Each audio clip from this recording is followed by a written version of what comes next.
honesty has to be practiced. I mean, honesty is not going to necessarily create a Pulitzer Prize winner just because, hey, I was honest and look what I came out with. So, True. we have to, we have to practice the craft. There is a. Hi, I'm Kyle Werkerly, certified professional ghostwriter. I'm glad you're listening as I welcome industry experts to share stories of lessons learned the hard way, overcoming professional hurdles, turning experience into actionable knowledge, and how to connect with your target audience. This is the Career Challenges Podcast.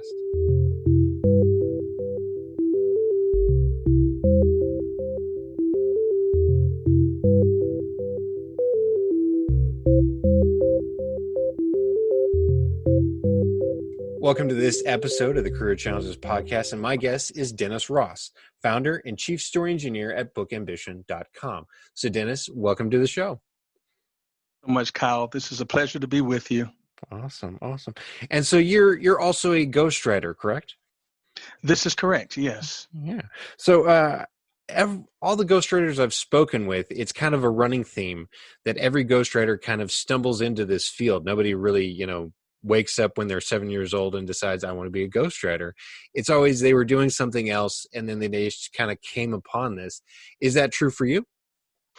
Wow, that is so true. It's almost scary. There is no curriculum pathway that can turn you into a ghostwriter. Mm-hmm. Becoming a ghostwriter essentially is the result of a Renaissance life lived where you've had exposure at high levels to multiple industries and have gathered the logic and the practices from each, which tends to one day, by some serendipitous act, if you are a writer, it becomes a value, becomes a benefit, because you find yourself having to know, be familiar with so many different fields. And if you can write and you've lived in so many different places and been in so many different industries, you may end up as a ghostwriter. But it is definitely a beautiful mistake.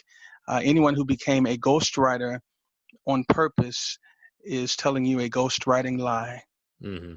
True. I agree with that wholeheartedly. So then what were you doing before you became a ghostwriter? Wow, so interesting. So my first career was in the music industry, and spent many years in the music industry as an arranger, producer, songwriter. I was the songwriter for a little group called Boys to Men. Right, little.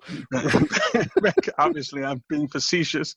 The biggest selling R&B group of all time. Oh, yeah. And so, yes, I was with them in the 90s and writing and arranging and producing for them, and had a really circuitous path from that point on. Once my contract was up, I moved to Los Angeles and started producing for other labels and artists, and I was exclusively with Boys to Men while I was with them, and sort of I was a free agent after my contract was up, and moved out there and produced Vanessa Williams, Miss America, and oh yeah, and worked with so many artists. Jermaine Jackson, worked with him, he and his brother Michael and their brothers, and so had an opportunity to live somewhat of a dream life.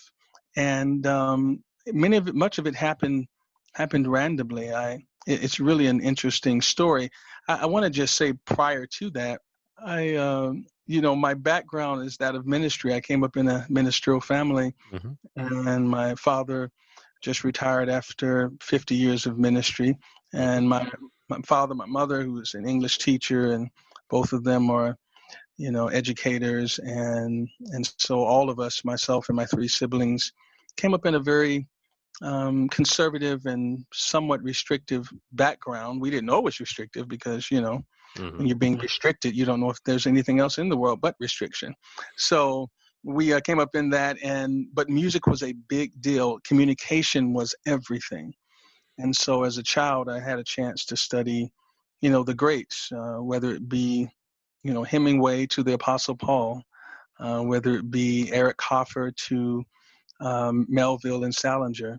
And so I had a wide breadth within a scope of just the literary world or just the communication world, listening to the call and response and the pace established in the Black church, and listening to the greats my father exposed me to, like Dr. Gardner Taylor and Dr. Sampson out of Detroit. And so when you when you live in that environment and everything around you is basically speaking, music, I'm listening to all the classical, I'm studying Rachmaninoff and Stevie Wonder. I am, listening to Elton John and Andre Crouch. And so when you come up in that type of environment, what you find is you tend to tap into a consistent theme of what makes story, what makes messaging, whether it be in the church, whether it be in a book, whether it be in music. You understand that words are melodies, and once you study a melody and understand why Rachmaninoff Opus 1 is so beautiful, or why Bach or Beethoven, these pieces they've written are so wonderful, you understand the importance of melody, and you attach that to the rhythm and tone and the pathos of the Black church, of call and response, and you start to recognize a consistent theme. And if you're ever able to dissect it properly and turn that into a discipline, you can start messing with magic, because you start to understand that this is not culturally bound, it is not dogma bound, it is human friendly. And so to that extent, I have to give credit to my background before my stated background, which is really growing up in a home where communication, music, literary was everything we did all day long. And it's not until you become an adult that you realize what you had was someone planted diamonds in your soul. Wow. That's a really great answer. It's a really great answer. Very poetic and literary as well. And you tell it so well. But I'm also seeing, just among other ghostwriters that I've seen, not just, that people stumbled into it, but music played a major part. Claudia Suzanne, who I trained under for the ghostwriting certification program, she kept going back to music as well. That, it's not enough to just use words. You have to, give them life and emotion and meaning. And so that stuck in my head. So when you talk about music as well, I'm like, oh, I definitely see that. My favorite composer, Hans Zimmer, I love the way he just strings music together. And, any movie that he's done the music for, I'm pretty sure I've listened to it and liked it, even if I hated the movie. And that's really saying something about the composer, which is amazing. So you had talked about being just steeped in narrative, like you grew up with communication and narrative and learning story and all that, and you talk about having the Ross story method. So did you see kind of the beginnings of that method in your upbringing? Well, I only recognize it, obviously, looking back. At the time, I knew I was a writer very young, because at the age of 8, we were living in Greensboro, North Carolina, and I had a musical group. It was myself and Phil Johnson and Tony Draper. It's amazing. I remember this. And we were the 3 8-year-olds in the church, and we would sing. And I started the group, and something occurred to me at that age, because we were singing familiar hymns. And I said to the guys one day after church, I don't want to sing anyone else's music. And so I set out to write our own songs. And so at the age of 8, we got up and started to sing original tunes written by an 8-year-old. And I found out at that period of time that I wanted to write what was original, what came from my heart, not repeat what came from the heart of another. And while I did not know this was the beginning of my Ross method of writing or narrative, that was really the beginning, just the desire to present something original and not perfect something that was not originally yours. Wow. Wow, that's incredible. And so when did you, I guess, feel that, okay, this is the way I do it, and I should be applying that and sharing that with the world? Yeah, so I think that occurred probably in the music industry.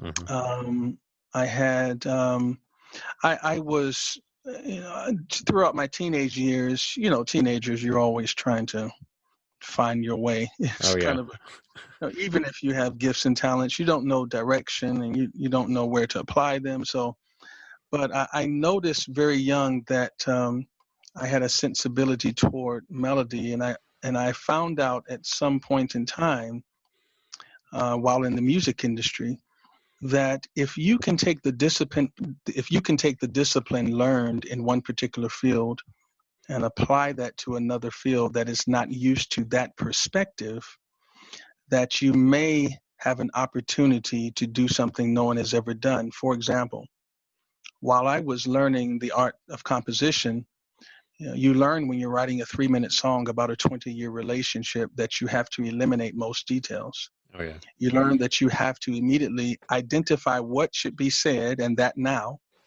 and you have to identify how to say it in such truncated form that it says more than you're actually saying. We call that the economy of expression. Mm-hmm. And so I learned as I was writing songs, I said, wow, if I can take this and apply it to the written word, not the melodic song, I may have something. And I was hired randomly. Again, this is, what I didn't tell you is between the music industry and my ghostwriting firm, went for several years working in the capital markets. I'd gone back to school, and I had gotten my license as a stockbroker, and I had my municipal license, and I was working managing derivative portfolios for a hedge fund. And I was working in that particular field, and which is essentially the field of, money management. Yeah. And so we had a client, long story short, who was writing a book. And while he was in the office, I asked him to take a look at the book, and he did. And I rewrote his first chapter, and he thought it was very interesting. And he gave me another chapter, and I rewrote that one just on the side. He sent that to Wiley Books, and they asked him who did these edits, and he said the guy managing my money. Wow. They sent me the whole book, the whole manuscript. They paid me $12,000 to rewrite the whole book, and I was working at a financial firm. I wasn't even a professional full-time writer at the time, and I rewrote it. They gave me 8 weeks. I rewrote the whole book. It became became one of their best-selling business books at the time.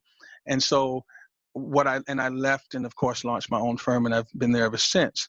But I learned that taking the method of songwriting, which is how do I say what you will remember with, using melodic structure and lyrical content, how do I translate that to a book so that the sentence, the paragraph sings and not reads?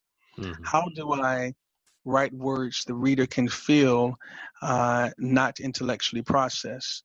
And so when I made that connection between, if I can write a 3-minute song about a romantic relationship that fell apart after 20 years, and then in the last 30 seconds bring it to redemption, and the listener understands not because they've learned about this relationship, but because my lyrics remind them of their own, I found out if I could make that transition to the written word, I might have something. And it turned out that I did, because people read my writing today and said it's melodic, not poetic, which is a different approach, but that it is melodic. It has a pace, and it almost feels like, I learned from Quincy Jones, who was, somebody I held in high esteem, still do. He always said, when I was signed at Warner Brothers, he said, one identifying trait of a hit song is you always think you heard it before. And I never forgot that. And so I want someone to read one of my books about new information, but it feels like they've read it before. It feels familiar. It's been said before, but now it's just being said in a different way. I don't know if that answers your question, but I don't know. That was a great answer. I loved it. And like you were saying, being able to use words to say things, so that people not necessarily learn more about someone else, but learn more about themselves. That's powerful. That's a rare skill for anyone to have, not just in writing, but just in any field. And so, like you were saying, if they feel they've heard it before, then that's a good sign. And so some of the stuff you're saying, I'm like, oh, I feel I've heard that before. Somebody has said that to me before. So I'm like, yeah, that's the good stuff. That's the good stuff. And when you think about saying something someone has said before, it really, if you look at the nuances of that, Kyle, what's interesting is we're not saying we haven't heard it before. We're saying this is the voice we can hear. We have heard it before. This is the voice that my heart hears. For a period of time in my life, I was addicted to sleeping pills and had some terrible losses in my life at a time and was in a deep depression, could not sleep about 3 years. And I was taking these pills. I was addicted to Ambien. And if you came into my house at that period of time, if you went into my kitchen and opened the drawer for a fork to eat something, you would see empty bottles of pills. If you went to grab a glass to drink a glass of wine, pills would fall down. If you went to the bathroom and looked for a towel, pills were there. That's how many pills were in my house. I was literally falling apart. And so I knew that I should not be doing what I was doing, but I didn't know how to get out. I was just, the losses were too great. So I went to the doctor one time, this particular doctor who gives me a refill of these pills, and I was getting low. I had about 2 left. I walked into the office, and he wasn't there that day. And I was like, wow, where's Dr. So-and-so? I said, okay. And they said, well, we have a substitute today. She's here. Someone's filling in. Okay. So I sat down, and she comes into I'll never forget it. She walks into the room. She was an Indian lady, and she was about 7 months pregnant or so. And nice lady. She walked in, very pleasant demeanor. And she looked at my chart, and I was sitting there. I was ready to get my pills and get out of there. I have another night coming, and I have to get on it. And she looked at me, looked down, and looked at me again, and she said, why are you doing this? And I was like, what do you mean? I'm just here to get my refill. She said, you're killing yourself. And I said, well, I just really want to just get these pills. I mean, I don't know you. The other doctor doesn't ask any questions. And she said, you're too young. And she was saying, I don't know what has caused you to take these as often as you are. But she said, instead of giving you 30, I'm going to give you 15 and never take them again. And Kyle, it is the weirdest thing, but I heard her. I heard it before, but I had not heard it until she said it. Whether it was her demeanor, her kind maternal place in life at that time, because maybe she was a stranger and she did not know me, so she had no dog in the fight. And the fact that she infused a level of caring into a medical atmosphere when she said, don't take them again, that was probably 8 years ago. And after the 15th pill, I've never touched another one. Don't ask me how. I wanted to quit before. Yeah. So why would I be allowed to? It is because something about the pace, the delivery, the look in her eyes that bypassed my ears and spoke directly to my soul with a question, why are you doing this? And so when I write, I'm thinking about, I don't want to speak to your mind or have you read. I don't want to optically have something that looks good. I want you to read something on paper, but hear something and feel something that's actually not on paper, because the greatest story you can tell is the one that you're not telling, but the one you remind the reader of. And that's my personal experience with what it means to hear something, but then what it means to really hear something. So is the challenge, finding the words for those emotions and those experiences where, a word probably wouldn't do it justice? Yeah, that's interesting. It is difficult to find the words, but you don't have to be erudite to to have a brilliant thought. You just have to be honest. The smartest you can be is honesty. Mm-hmm. And what I have found is most people think about something they want to say, and then they do this cow. They figure out how they should say it. Mm-hmm. That is the toxic move. Somebody thinks about something and then says, "How? Now let me think about how to say it."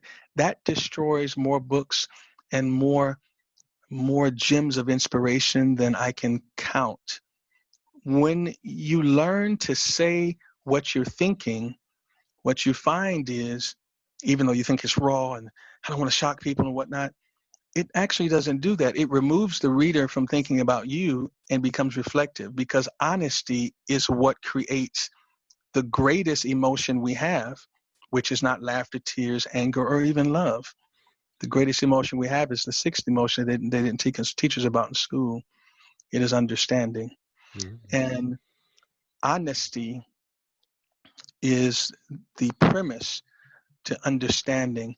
And when you're honest about something you go through, people don't destroy your reputation, uplift it, or tear it down. It immediately goes past your story into the place in their life where they have been dishonest and calls forward that which is honest. That is the magic of not necessarily finding the right words to say the right thing, but to even say in the process of saying it, I don't know what to say. I don't know how to say this. Even when you are able to say on paper the doubts and the questions of your mind about saying it on paper, that becomes a platform for incredible understanding. And you'll find that you don't have to be so deep. If you're honest, honesty is so rare that people will think you're deep when you're just honest. Great point. But to that, I would argue that, there's a common saying, it never, the thoughts in your head when you actually say them out loud or put them on paper, they never sound as good.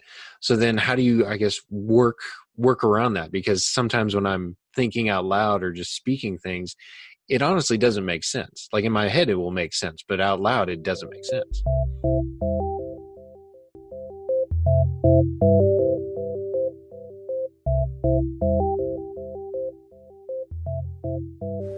The Communicate Influence podcast explores the obvious and less obvious issues and trends affecting PR, communications, and marketing. It is essential listening for individuals at the forefront of these industries. Discover the Communicate Influence podcast at communicateinfluence.com or via your favorite podcast listening app.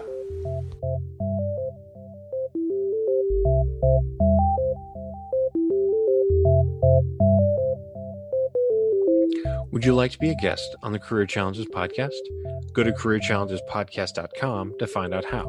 While you're there, check out other episodes and download them through Google Podcasts, Apple Podcasts, Stitcher, Podcast Addict, Castbox, Spotify, iHeartRadio, and more. The Career Challenges podcast is hosted by me, Kyle Weckerly. I'm a certified professional ghostwriter who works with business thought leaders and industry experts to write polished manuscripts, assess their publishing options, and create book marketing plans. I've worked with consultants, high-ticket salespeople, coaches, speakers, C-level executives, and business owners. My authors have worked for USAA, Vistage, Booz Allen Hamilton, Austin Technology Council, and Twitch. My authors know that writing a book will help them change the world. They know that the story they tell will create that change. So they want to write a book to serve as a platform for their marketing endeavors. They know a published book will help them secure more speaking gigs, market their expertise, promote a product or service, and more. So reach out to Kyle Weckerly at weckerlywriter.com to start your publishing journey. Maybe you're not ready to start that journey just yet, but you do know that you want to write a book. So where to begin? Well, if you're ready, go to weckerlywriter.com to download 101 questions to ask before writing your book. This will help you get started and will offer guidance on the next steps to turn your ideas, experience, and actionable knowledge into a completed manuscript. Just visit weckerlywriter.com to get your free copy today. That's weckerlywriter.com.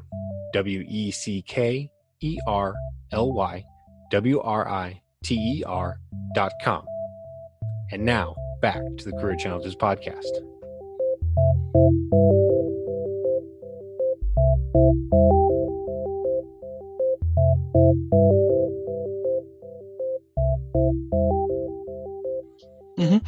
Yeah, and I think that is honesty has to be practiced. I mean, honesty is not going to necessarily create a Pulitzer Prize winner just because, hey, I was honest and look what I came out with. So, True. we have to, we have to practice the craft. There is a level of writing that is going to require you understand structure, even though the greatest writing breaks that structure, but it cannot be broken effectively unless you master it first.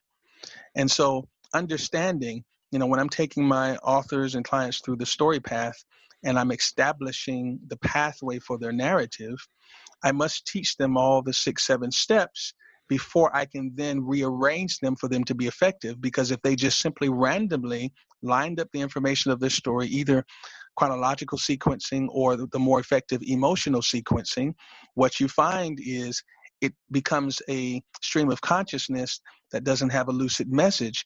But once you understand the structure and understand pathing, then what happens is you can make number 7, number 1, number 2 can be number 5, because your GPS is set. You know how to get back on the right path at the drop of a dime versus taking infinite detours that lead nowhere. Wow. It's So amazing. It takes practice. Yes, definitely. Always practice. And I feel, I'm getting a free masterclass here in how to write story and story structure. So is this the Ross story method, or is there more to it? Well, yeah. So the Ross story method is a combination of the story path and a combination of rules I've laid out for those who write with me in my company, and I write books based on this method. The number one rule in the method, I can talk about some of it here. The number one rule in the Ross story method is the goal of writing is to keep the reader reading. Mm-hmm. That's the number one rule. Literally everything else is absolutely irrelevant, because if you have a deep philosophy, if you're positing some type of concept or idea on page 50 and the climax is on 67 or 12, none of that matters, because I'm going to stop reading at the 7th sentence once I find you have nothing to say. And so the method, the Ross writing method, is based on number 1, keep the reader reading. And then to that end, I then teach methodologies to do that, methodologies of the economy of expression, of emotional misdirection, of pairing the unpaired, of taking disarmament, as people use it as a military to political term, but I teach in my method disarmament, which is how does one who is uneducated in a particular field write a credible book by those who are educated in that field without being discredited by saying you don't have the education or the experience. And it is a very, very effective way of doing that. And so the economy of expression, I mean, I won't go through the whole thing here, but the goal of writing is to keep the reader reading, which means I must be able to understand suspense, which is the art of asking a question and taking as long as possible to give the answer. I must understand the economy of expression, which is your ability to say more in less time. And when you do this, your reader will give you more time to say more. I must understand using pairing the unpaired, which is taking 2 words that are independently understood but have never been used together to create a new understanding. By way of example, a diagnosis is like a divorce. Connotatively, we understand both are negative, although definitionally, a diagnosis does not mean negative, but we live in a world of connotation, which means most people who say they have a diagnosis, it leans negative. A divorce for most people is a negative act. Even if they wanted to get divorced, it is a negative act. So we understand those separately.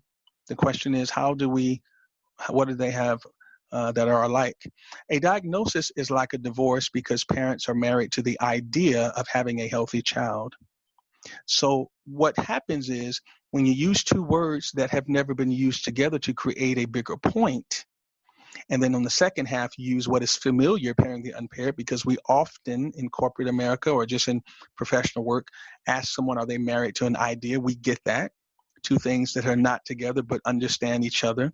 When you stream together a sentence like that, you have purchased another sentence because the reader has never associated a medical diagnosis with a marital divorce. And they say, if he could open that vortex to a better understanding about this, there's a high probability he may be able to say something else that lets me understand something else better. So as I teach the first rule of writing, I give these certain principles that I've worked out over the years that cause you to begin your book properly so that you purchase another sentence by buying the attention in the first one. And after you have streamed that together with emotional sequencing, which is obviously chronological is time, emotional are those events in your life that have had such passionate, effects on you, and placing those in a certain order. One may have happened at 8, but the next one may have happened at 20. When you understand emotional sequencing, when you understand emotional misdirection, when you understand, you start to quickly understand, once you have the attention of the reader, they will give you more time to now calm down, step back, lay out the details of your story in a slower fashion, and this is pacing. This is same as a musical composition. This is crescendo, decrescendo. This is the same thing. How do we start? We go to see Michael to hear Thriller, but he doesn't open the show with Thriller. So you understand how to build, and if you understand the connectivity points between these approaches to melody and creative arts and the literary world, you can literally create something that is magical, because a person is reading, but they're not reading. They're actually feeling through the whole thing, because you're constantly making them aware of something they weren't aware of.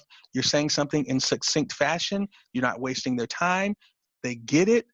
They have a different understanding, and they're basically ready to skip bathroom breaks, sit down in one spot, turn the TV off, because they believe if they close the book, the words would change. And so they have an anticipation, like, I have to keep reading, or this might. That's how you create a page turner. And there's so much more to the method, but it's based on the goal of writing is to keep the reader reading. Nothing else matters. Definitely. And there are some writers out there. I've bought books, and it was the cover that drew me in, I got to be honest. But I read it and I was like, this is terrible. And the only reason I finished reading it is because I paid money for it. And so there are writers who can slip through the cracks that way, but by and large, no, there are those who keep you reading, and I just want to keep reading them. I just finished a Stephen King novella. I finally got to read Shawshank Redemption, and so that was what was keeping me going. And Wow. Yeah, and then you brought up emotion, and you had stated it earlier in some of our email messages that people make buying decisions on emotions and emotions alone, but not the emotions you would think. So can you expand on that? Yeah, it really comes down to understanding the most powerful emotion on earth. Understanding allows a product, a service, or a person to validate the tension-filled relationships in your life. Sibling, parent, son, daughter, husband, wife, boss, employee. We have all of these relationships, and one of the most common terms said amongst humanity is, I'm misunderstood. I don't understand. Understanding doesn't mean we agree or disagree. It's an acknowledgement. So to the extent you say, well, how can you do that with a product or service? Well, that's what Steve Jobs did. That's why Apple is approaching $2 trillion in market value. Do you think it's because they have the best screen, because their buttons are best, or the nanotechnology? No. The genius of Steve Jobs is he took a piece of technology and from it created a cup of soup. Mm-hmm. He replaced chicken noodle soup as the preferred thing to take to bed when you have a fever, and now you want your iPhone with you. Mm-hmm. He was able to not create his story. That's why he used the word that is most said amongst all humanity since the time we're born, which is I. And he created a piece of technology that does what? Understands you. At least you feel it does. Yeah. It's a pass-through. It's a pass-through. Some people would say, think about it. The Nokia and the Samsung, those are not, they're good phones, but they don't have the same sentiment of the iPhone. Now, you might not be an iPhone club, whatever, but I get it. So the point I'm trying to make is a product or a service is able to enter into a different place in your life when you become a fan of the understanding. Why do I say a fan? Because we live in the fan economy. And companies right now, or entrepreneurs who are seeking to have clients and customers, don't realize that world is over. Why do I say that? This is why I say that. Fans always become customers. Fans always become clients. The difference is, for fans, price is negligible. If Stevie Wonder comes to Atlanta tonight and the tickets are $500, I don't go look for a cheaper concert, because we do not place the person for whom we adore, because his music, I believe, understands me throughout all these years. He says what I want it to say. However, I'm a customer of Verizon, but I'm not a fan. And if Sprint calls me right now, I'll put you on hold, Kyle. If they give me a better plan, I'll go get the plan and change it immediately, because customers are price sensitive. We're not fans. So when you think about creating a narrative for a product, a service, buying activities, it's all based on the emotion of understanding. And anything we believe understands us, or how we live, or how we want to live, or how we want our clothes to smell, or how we want to, whatever it is we're seeking, will always have an advantage over anything else, because we will not get rid of it because of price, i.e. $1,000 phone. Mm-hmm. And we will not replace it with something because it's the new XYZ. And so when I say understanding, it's not the emotion that you may think. Emotions, most people think about, being emotional. That's not what it is. Understanding is, quiet as it's kept, the greatest, most powerful emotion on earth. And when a product supposedly understands you, you will patronize that product for the rest of your life. I buy juicy fruit gum to this day, and I will for all the days on this earth. Why? Because when I was 8 years old, my grandmother's purse smelled like juicy fruit. Wow. And she understood me. Wow. Somehow I feel like if I smell the juicy fruit, understanding is around. Mm-hmm. Or that you're near your grandmother. Exactly. Yeah. So it is not a product or service for the product or service, but creating a product or service that is around to absorb the true emotions between humans, and they just play a supporting role. But when that human is no longer around, guess what? I'll never buy another piece of gum. I'll buy it for the next 30 years. It sounds trivial, but that applies to everything. Wow. Well, back to what you had said about understanding, you feel the product understands you. And I had to laugh a little bit, because whenever the technology doesn't work, that's when I feel it doesn't understand me. And, that's when you get angry with it. Just recently and I think it's just because we're online so much now, and the cell networks are getting bogged down. I'm trying to post something on LinkedIn and, connect with a wider audience and hopefully be understood. But, of course, the app is not moving fast enough because of, the cell service. And so that makes me angry. And so you'd pointed out, well, you feel understood by the technology. And in that moment, I did not feel understood. I wanted to, if LinkedIn was a person and standing there, I would have hit him over the head.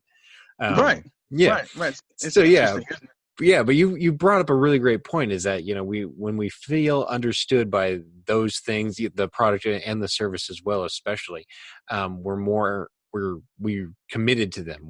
We want them in our lives more. So that's great. And you had pointed out too, going back to what you had said earlier, that, we're in the fan economy. And you had said, that's ending soon. Did I hear that right? No, I said the fan economy is the new economy. That is the economy. Okay. What is ending is the brick and mortar. I need a client base. What is your book of business? That world has ceased to exist. That world has you seeking clients and customers and going out to. The world we must seek now is to establish a fanhood, because social media has changed the entire planet, and it is totally based on fans. Fans will buy a hairy widget that spins around and sings America the Beautiful, even though I don't need one. But if I'm a fan of Kyle, I'll buy the toenail clipper by cows. I mean, it doesn't matter. I don't have to need it because I need you, and anything that has you on it, that is the world we're in now. That applies to if you're practicing law, if you're building homes, if you're writing books, if your fanhood is what is driving our economy. And if you are a small business owner, if you're a medium-sized or large, whatever it is, companies understand at the highest level. I've been in some of the meetings. They understand you must ignore the product today, create a narrative that people associate, create a narrative that creates understanding, and people will associate that understanding with your product, even though the product may be a pool stick. Mm-hmm. You don't advertise the pool stick. You don't advertise the pool. You create a narrative that is separate from that so that when I see the pool stick, I think about the emotional commercial that caused me to think about maybe I should call my brother and make things right too. That is the process of understanding and how it infuses itself into the marketplace. And those who understand it are winning. Those who don't are still trying to say, how do we sell this pencil? They don't get it. Yeah. You don't sell the pencil. You say, hey, I need you to sign something. Do you have a pencil? You know? Yeah. I mean, you basically create a narrative that it may have nothing to do with the pencil at all. Mm-hmm. I mean, if you think about the most effective commercials now, they are basically cinematic approaches to, 30-second commercials, many times that have very little, if anything, to do. I mean, could you tell me right now, what does a caveman have to do with insurance? You can't. No. But it has nothing to do with it. But the purpose is, but the company appreciated immeasurably because of the campaign.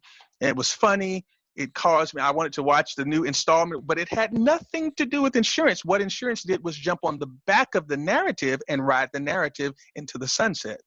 Mm-hmm. True. And so that is one of so when I speak about story, it is not just books. Narrative construction applies to every area of our life, business and otherwise. And when you're able to know what creates connectivity between the heart and mind and the heart and the pocketbook, you become dangerous. You become very, very dangerous because you understand what speaks to the heart and mind of humanity. And it has not changed for eons, and it never will change. And that is making the person feel like they're understood, adding words to wordless places, giving them something to say they've always wanted to say, but they did not know how to say it. Mm-hmm. Definitely.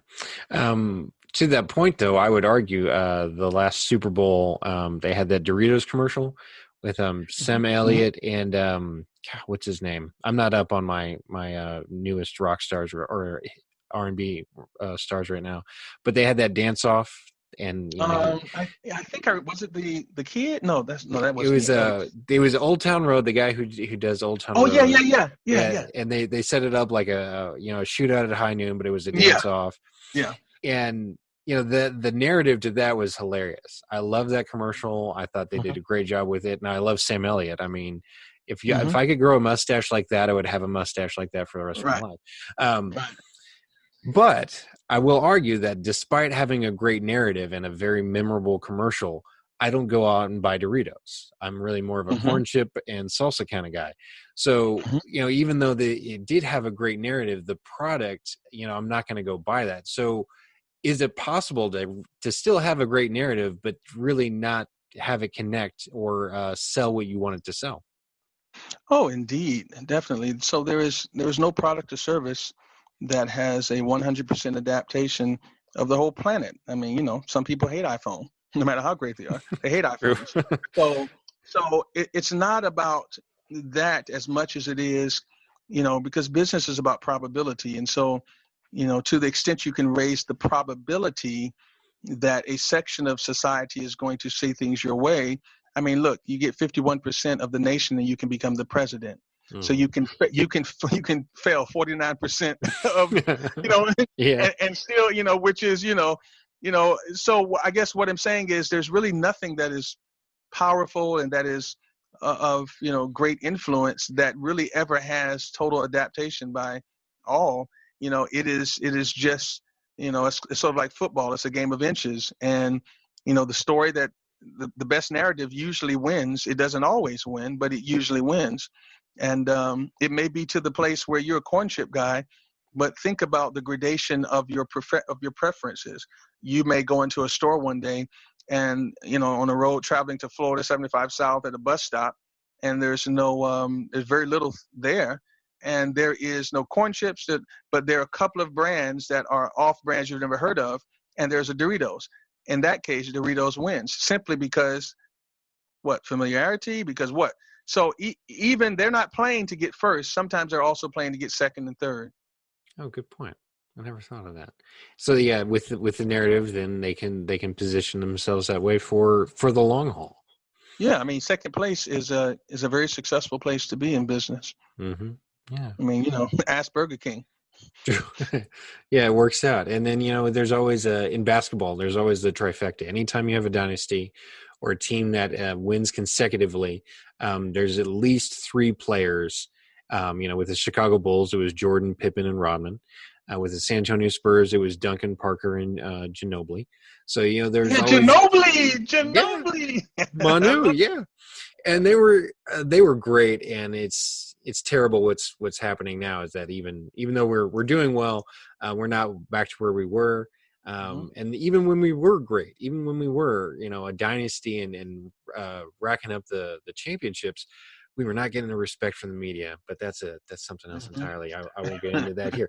But yeah, you were saying because Duncan was definitely the foundation for that, and Parker and Ginobili were kind of the auxiliaries when they needed to be. And so even though they were technically not first, quote unquote first, we knew we needed them. We could not have won unless we had Duncan, Parker, and Ginobili. Right, exactly. And so they were sort of irreducible. You had, we had a star, and Duncan, of course, is always he's the legend. But would he have won without them? Probably not. No, definitely not. And even when Duncan was a rookie, he had David Robinson. And then in that first year he was there, and when they won back in '99, it was what was his name? Malik Rose. I think Malik Rose was on the team at the time. And so Duncan, Robinson, and Rose, I think, were the trifecta at the time. Or Sean Elliott. Or maybe it was Sean Elliott. I'm forgetting my Spurs right now. Since the season's hasn't been going on, I've kind of fallen off the bandwagon here.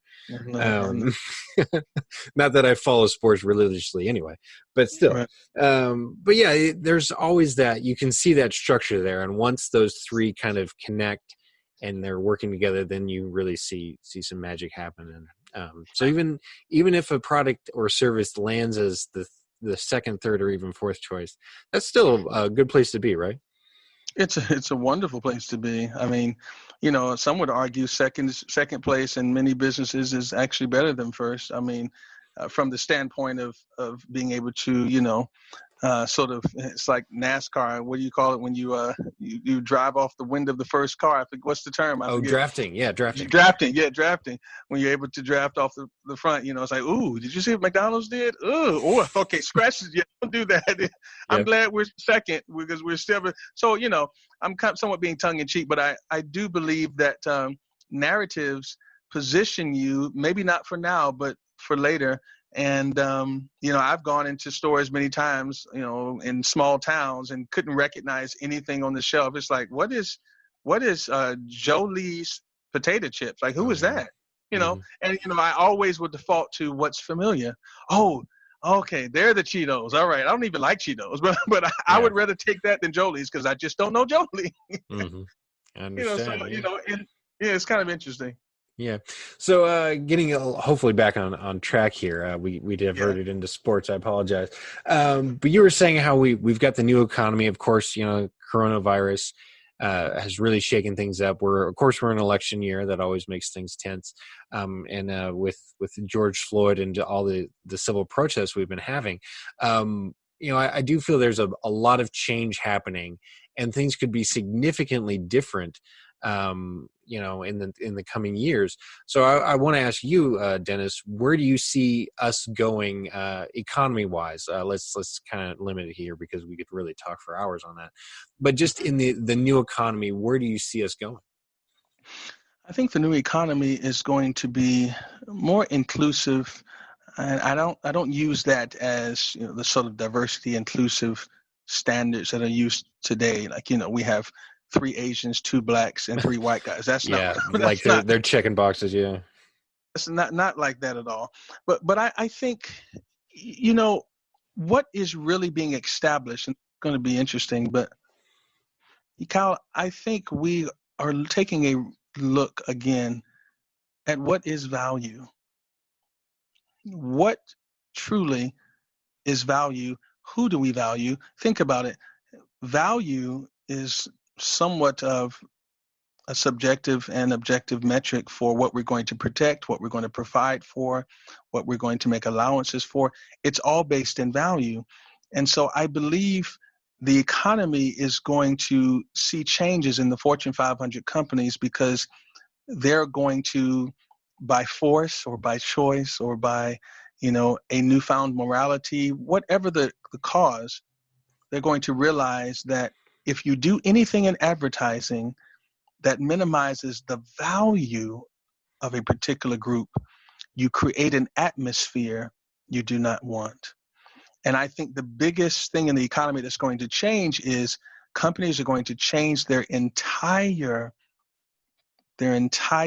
approach to how they advertise, what they advertise, because they're realizing when a certain atmosphere happens or is established through a picture, through Aunt Jemima, pancake mix, through Uncle Ben's, through having remnants of an old America where it was okay to always show Black Americans in the position of servitude but not leadership.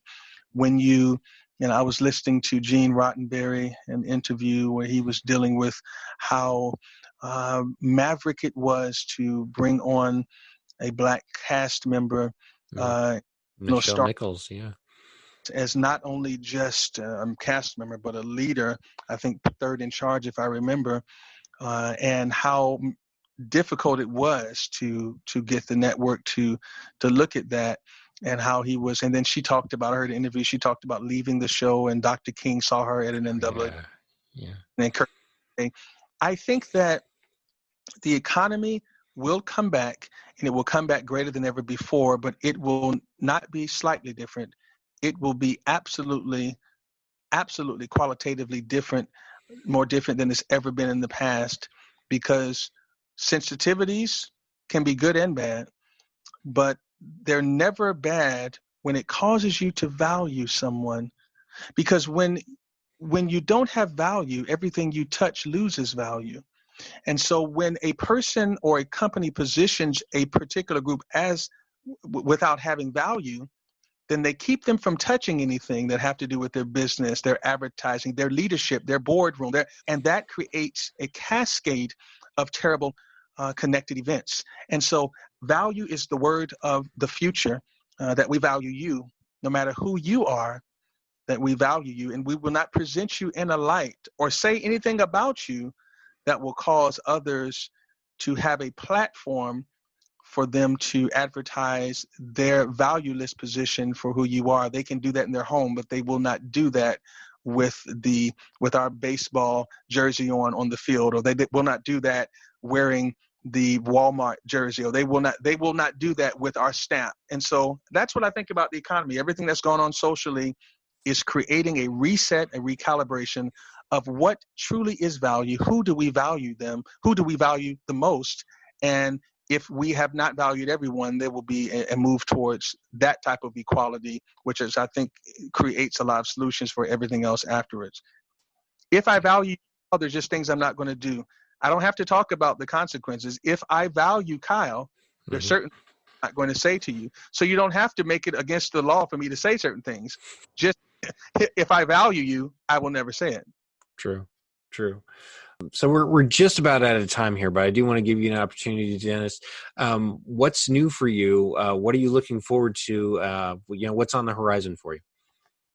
Yeah, it's an interesting piggyback off that last conversation. And so obviously, I write for authors all over the world. I tell their stories. I create compelling narratives that position themselves as thought leaders in their space. And I work with tech companies and positioning their pitch book, again, to tell a great story to raise money, and then work with enterprise, working on their marketing and ad campaigns, telling a great story. But what is happening now in 2021, I've been approached by a couple of individuals who are familiar with my narrative work, and we are forming a company as we speak that is to do exactly what we just said about creating a digital agency, a marketing agency whose purpose is to not only create ideas that speak specifically to the multicultural consumer base. In the case of Black Americans, according to the University of Georgia 2018 research report on consumer buying, the Black community has a buying power of $1.3 trillion a year as of 2018, up from $900 million in 2010. And so we are creating a multicultural advertising firm that not only creates narratives companies can use to advertise their services and products, but to also be a quality filter, because a lot of mistakes are made not because of bad hearts, but because of bad information. There's a very famous company here in the South. They're known for their food. They're a fast food restaurant, one of the best around. And about a week ago of this airing, well, actually, this will be in July, so, a while ago, one of the executives, in an effort to show his heart of asking for forgiveness for racism, went on stage at a local concert and started shining the shoes of the Black musicians. Well, they needed someone who could filter that thought, because we will not charge it to his heart. We will charge it to him having bad information. And so what we find is multi-billion-dollar corporations just don't know how to make things right. And sometimes making things right is not necessarily trying to make things right by some act of, hey, look at me, I forgive. Sometimes it's just doing this. I value you. I need you to be a part of the team. I value you. Sometimes a very slight move is the biggest move. And so we're creating an agency that advises and consults major corporations on how to speak credibly to the Black community, along with other minority communities, not with gimmicks and not with all of a sudden we have an initiative to hire 500 people in Poughkeepsie. No. I want them to have a job, but that's not the point. Mm-hmm. It is a heart matter, and it is an information matter, and it's a messaging matter, because people matter.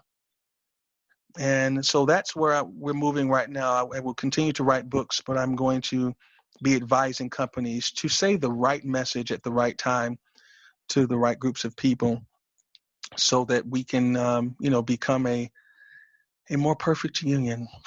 Sure. Awesome.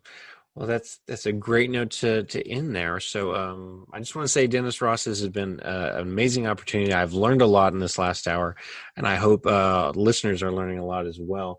And I look forward to your new endeavors coming out, obviously. And then, of course, keep writing books and helping people with stories. Yes, I will. Thank you so much for this opportunity, Kyle. And I can be reached on IG. I'm not a big social media guy, but at Book Ambition. And I can be reached through email at info@bookambition.com. Thank you so much for having me. Thank you.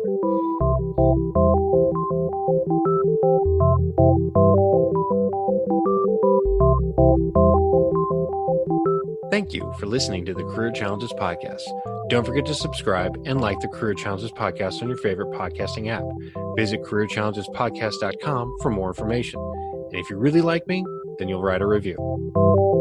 And don't forget to pick up your free copy of 101 Questions to Ask Before Writing Your Book by visiting weckerlywriter.com. That's WECKERLYWRITER.com.